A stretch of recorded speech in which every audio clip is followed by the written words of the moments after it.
Welcome back to the Fantasy Sports Trade Association Summer Conference here in New York City. It's the Fantasy Sports Network's continued coverage of the ongoings in the industry. Tony Cicada with me, as always. Peter Schoenke, chairman of the FSTA, co-founder. You're too nice, man.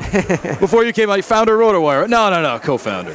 Yeah, I'll say founder. My co-founders aren't here. So you're the founder. They'll never know. Screw them. Yes, exactly. Hello, other co-founders. So, dude, I just want to feel free to answer this however you'd like. Okay. I know the number that we had at the last cut, 41 million North Americans playing fantasy. Yes. I really think whenever we make the announcement here, yes. well, whenever you make the announcement here, it's going to be like 60 million. Oh, it's big numbers. Right? Like this is going to be. I'll tease it a little bit. I don't want to take away the thunder, but no. Look, we've had a ton of marketing dollars spent in the last 2 years. The daily fantasy sports companies, FanDuel and DraftKings, each raising combined $200 million. I mean, they've turned around and spent almost all that money on marketing. That's produced a lot of new fantasy users, a lot of new daily users. It's good for the industry, good for everybody. More people playing, and they're playing daily, they're playing season long.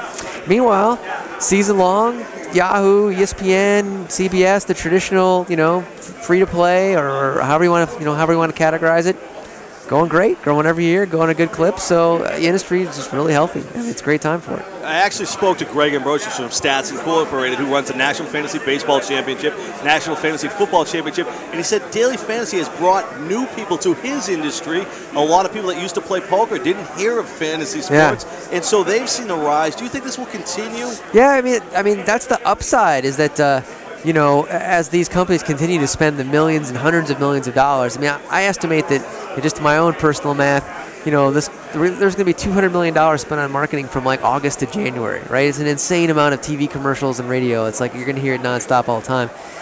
And so the upside is that all of those fantasy consumers, maybe they play FanDuel or DraftKings or whatever else first, and then it's a whole new world. And the next thing you know, they're buying RotoWire subscriptions and watching TV because they got to get that, and then they're playing season long, and they just work their way up the whole thing. So that's the real growth engine that hopefully will happen. And that's what I wanted. As a co-founder of RotoWire, are you making any efforts to kind of piggyback on this growth? Are you trying to get in the same space? Like, all right, DraftKings here, we're your source for news for daily fantasy. Right. You got to know these notes. We have the lineup alerts. How do you kind of not like grab the coattails, but you know what I mean? Like make sure the whole daily fantasy thing, what it's done is it's really made the consumer even hungrier for information, right? Season long, back in the day, like 2005, unless you were in some league that had daily transactions, and even then, you still probably didn't care about that much the lineup that night, right? I mean, maybe if you set your lineup on a Monday and you had two bench guys and you knew one guy was in the lineup that night and the other guy wasn't, you'd make a switch. But otherwise, the lineup was like almost like it didn't matter. Oh, yeah. Oh, four lefties? I don't care, man. Yeah, And now it's like, oh, my God, we need lineup information tonight. I need it in advance. I need all the splits. I mean, so it's just the hunger for information is a lot bigger.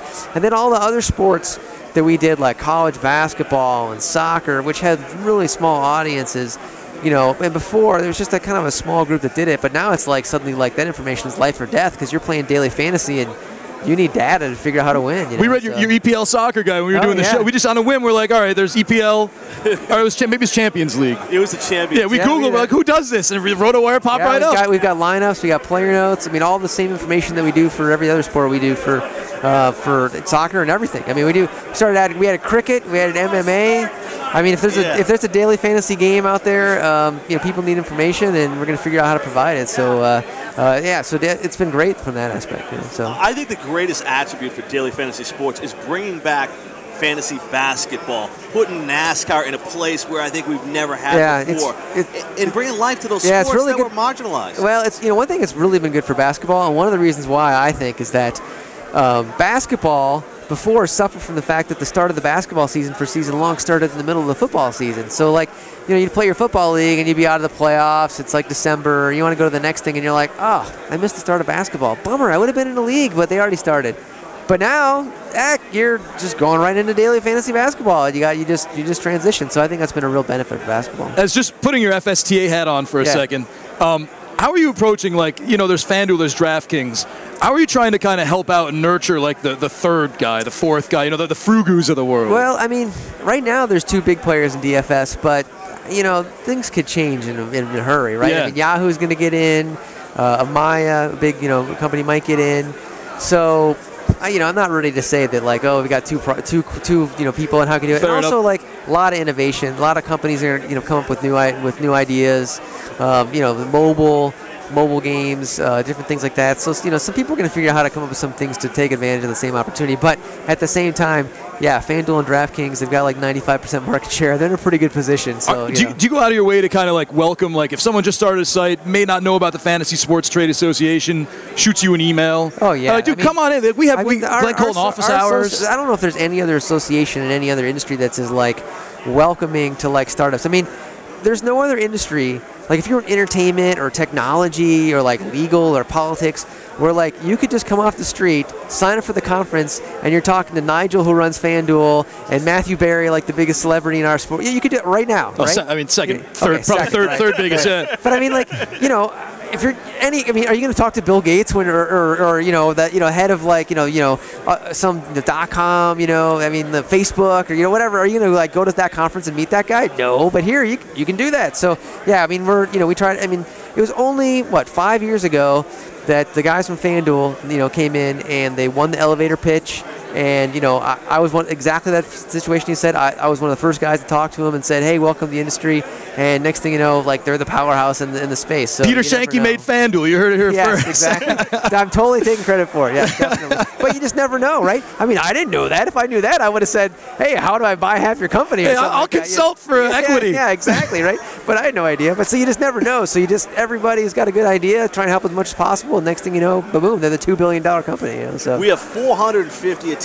Or plus that right here at the FSTA conference in New York City. From what I gather, that's a record. Is now the time, if you've ever been thinking about getting into fantasy sports, to put something together? Because now is the time. Yeah, I mean, it's just growing up every year, and then the last few years with the DFS surge, it's even surged up more. I know that, it seems like maybe there's nothing you can do new because FanDuel and DraftKings have taken everything over, but that's actually not true. There's just a ton of growth. There's all kinds of new data that we're going to see that, all the RFI chips and the optical tracking. Oh, those are awesome. The chip, dude, yeah, we saw coasters. I mean, there's just going to be ways to, all this data is going to come in, and if you're smart and you can think of a business for how to, analyze that and come up with better projections or build games around it. There's new technology every year with the phones and the all that kind of stuff. So there's all kinds of apps and there's just so many opportunities. You just got to think of something different, and figure out some need that when you're playing the game, you're like, I need this, man. I need this information faster or whatever. That's usually what it. You come up with that. Next thing you know, come here, meet some people.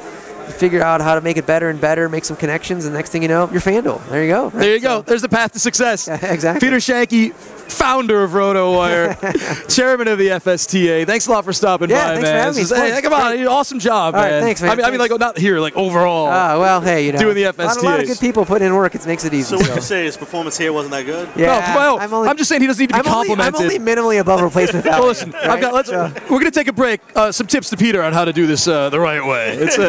But thanks. It's great for the industry what you're doing, man. It's a pleasure having you join us. Thanks a lot. I appreciate it. Thanks a lot, Peter. Thanks. We're taking a break. We're coming back with more live from the FSTA in New York City on the Fantasy Sports Network.